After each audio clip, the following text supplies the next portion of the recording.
So Bengals.com went ahead and posted this, which was way too early 2024 power rankings.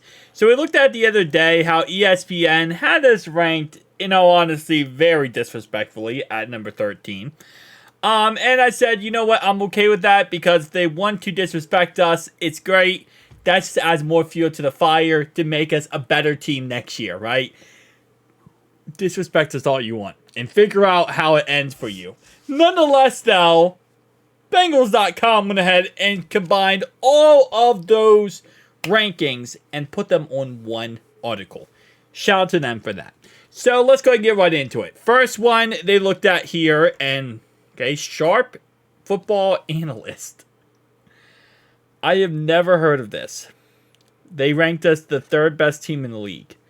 The most important thing for the Bengals is Joe Burrow returning to full health. I agree with that. Protecting Joe Burrow is number one. But they do have an interesting offseason ahead of them with notable players like T. Higgins, DJ Reader, Cheeto, and Jenna Williams scheduled to hit free agency. Well, T is going to be franchise tag. DJ, hopefully we get a contract done. Cheeto's going and Jonah's going. The good news is they are currently 5th in available salary cap, which gives them the ability to re-sign players and go after reinforcements on defense. Or offensive line? Offensive line as well. Burrow's health cooperates. It should be a quick bounce back for Cincy. Well, I mean, according to his surgery and his timetable of return, he should be back way before training camp does even start, which is a W. And also, I wouldn't say his health cooperating. I think it's us cooperating with protecting him with an offensive line. The Sporting News. 4th. Okay. The Bengals will get Joe Burrow back. And they have the salary cap money and draft to compensate for whatever he might lose around him offensively. And also going back to work addressing some defensive holes. Yeah. All he's really... I'll say it like this, right? Because we're going to franchise tag T. He's not really losing that much offensively. I love Tyler Boyd, but Tyler Boyd is past his prime. Tyler Boyd is past the, top of the top Tyler Boyd, right? So, we're not losing much by him losing Tyler Boyd. Other than that, on offense... Jonah, he's not losing anything really, in my opinion. And then defensively, he is losing. I think what he is going to get this offseason, he's going to gain. He's going to gain an offensive line that can protect him. He's going to gain a new tight end that can actually catch the ball and get open.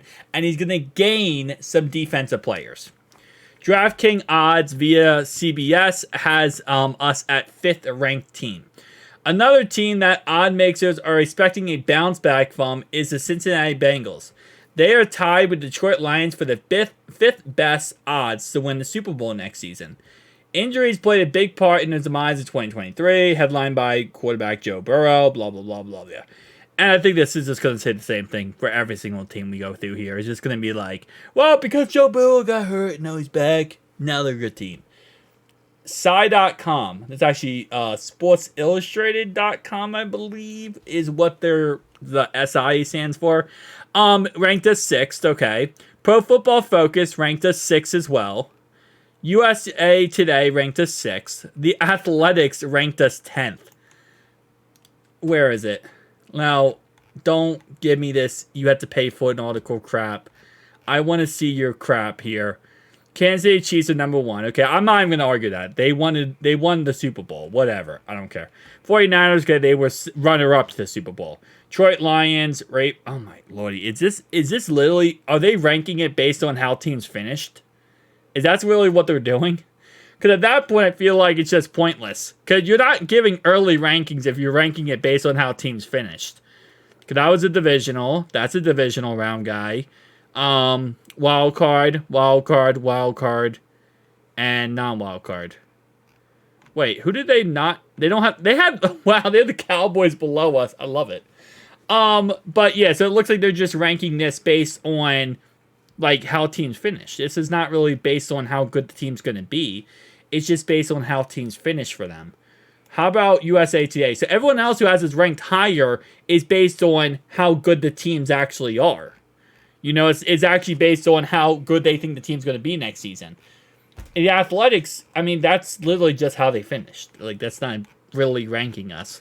I know they're going to consider it ranking, but it's not really ranking. It's like bullcrap ranking. Like, at least with this, right? Number one's the Chiefs, right? Yeah, Chiefs are number one. Number 2, the 49ers, okay. Number 3 is the Lions. Number 4 is the Ravens. 5 is the Bills, and 6 is the Bengals.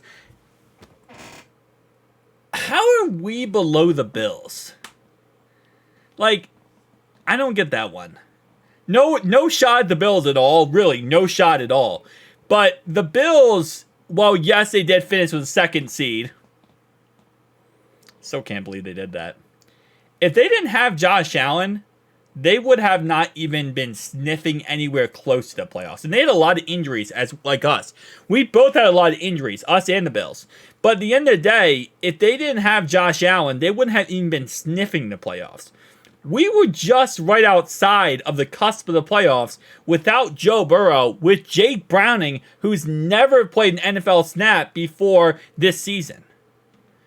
So I think for us, with all of our injuries, right, and again, like I said, Bills have had injuries too, I think with all the things that we both have gone through, we almost did it with a backup quarterback who's never played football again, who never played football, period, not again, never played football, while for them, Josh Allen was healthy the whole season. I don't know. I feel like we should be a little bit higher up on the list, in my personal opinion, based on that simple fact. But again, like I said, it is what it is. Bills number 5. So where did Pro Football Focus have us then?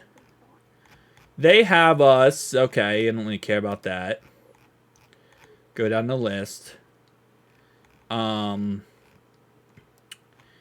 Ravens number 3. Number 4, the Bills. Wow, they keep putting the Bills above us. I know they finished with 2nd seed, but that really came down to the Miami Dolphins situation, where whoever won the division in the NFC East, or AFC East, was going to get 2nd seed. It really wasn't about, like, how good they played or how good they did.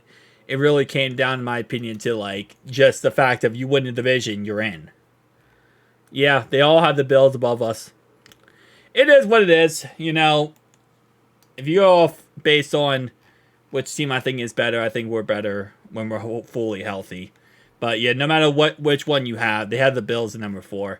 And again, listen, the Bills, to all their credit, they have dealt with injuries just as much as we did, except for the fact they didn't lose their quarterback for the season. But they did deal with a lot of injuries, and, you know, they overcame it, and they finished the 2nd seed. So I guess that's, you know, very honorable in that way. But guys, tell me down below your thoughts and opinions. I'll see you guys in the next one.